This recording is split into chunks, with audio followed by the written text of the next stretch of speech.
Okay, for Boston cream pie, you need a good sponge cake, which means you make it from scratch. You mix oil and butter, you cream it with sugar, then you add the 3 eggs, the vanilla, baking powder, and then 3.5 cups of flour. Mix it all together, you got your cake. Or, if you're busy and you don't have time for that crud, like me, we're going to add buttermilk instead of water, softened butter instead of oil, and for one of the eggs, we're going to replace that with a couple of egg yolks. And then you're going to cook it exactly like you would on the rounds directions right there, okay?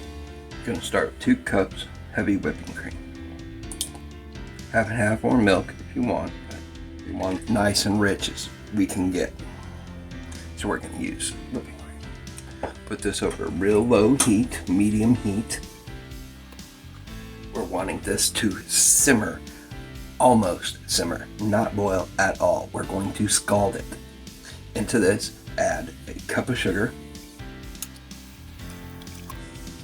Whisk that in real good. As that comes up to temp, we're going to move over here. Here, we're going to need 6 egg yolks.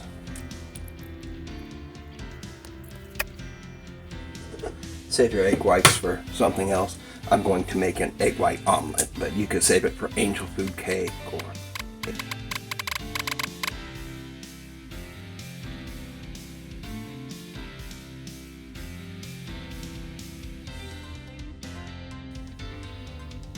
Now, going to beat these egg yolks. We are going to whip in 1/4 cup of cornstarch.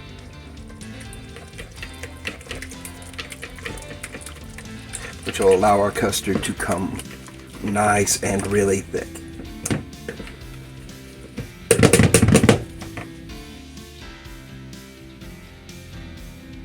Then a whisk, like a French whisk, would probably be better right here, but I do not have one, so we're going to make do with what we got right here. There we go. Looking real nice. Okay, back over to the stove. See those little bubbles like it's starting to boil? What we're going to do is we're going to reduce the heat or get off the heat there once it gets to that point. Slow that down a little bit. We're going to temper our egg. Grab a little bit of this hot mixture. If you can see this over here, I'm going to very slowly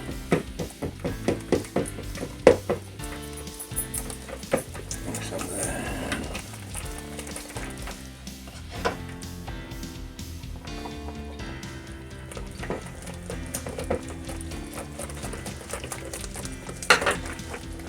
Move that mixed in.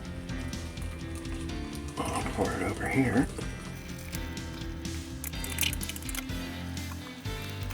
Go. Go whisking that at that scalding point.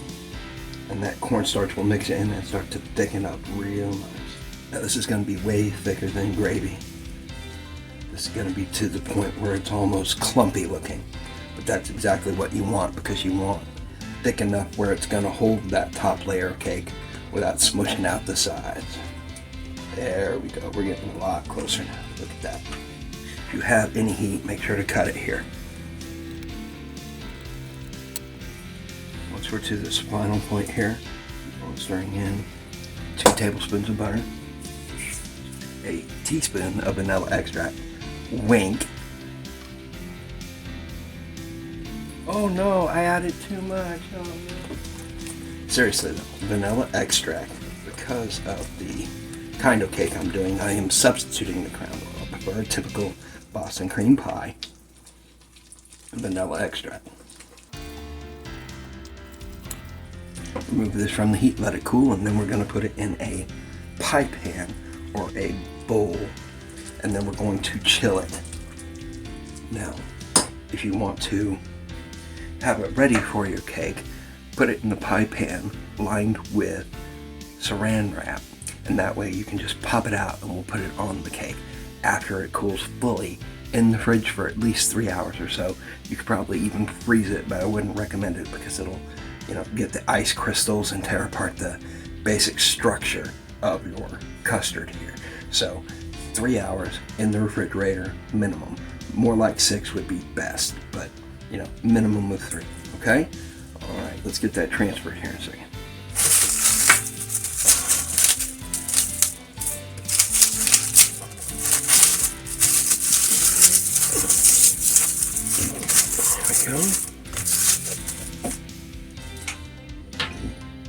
There we go.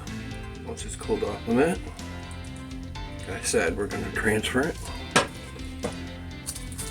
You can chill it in the bowl and do this later, but like I said, you'll see what we're going to do here. Just it's all ready. Doesn't have to be perfectly smooth here. Just make sure it's all the way towards the edges if you're going to do this pie pan technique, like I'm going to show you here. There we go.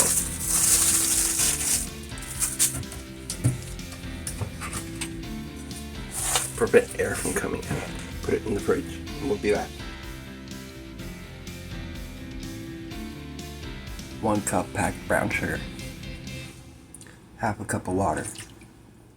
We're going to bring this to a boil.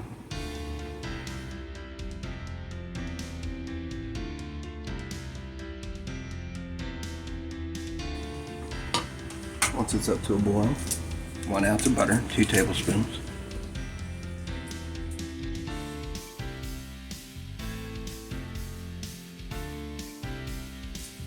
Now that butter's melted, we're going to stir in a cup of Crown Royal.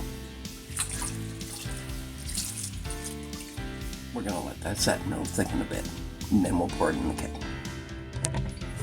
Due to a technical glitch, I lost the video of me assembling the cake. So essentially, as soon as the cake was done, I poured over the Crown Royal syrup, put it back in the fridge for a few hours. Then once that was done, for the Boston cream pie, you just assembled the cake layer, the custard layer, the last cake layer, and then chill it, let it set, and then we're ready for the ganache. Let's go do that. And now for the chocolate ganache. To start with, we're going to need equal parts dairy and equal parts chocolate. You can use a bittersweet or a milk chocolate, your preference, whatever you want. I'm going to start by putting in the heavy whipping cream into the pan. I'm using a cup. Next, I'm going to add a couple tablespoons of corn syrup. I suggest 1 tablespoon per 1/2 cup of dairy. We're going to let this come to a simmer, then we are going to remove it from the heat. We'll let that set for a tiny bit. We're going to put in the chocolate and whisk away until it's all incorporated, mixed very well. We're going to let this set for about 4 or 5 minutes to cool off. We're going to take out our cake. We're going to pour it over the top, push it towards the sides, get some drips going over the sides, small, medium, large. Decorate it, make it look good however you want to. We're going to take a long offset metal spatula and we're going to smooth out the top. Voila!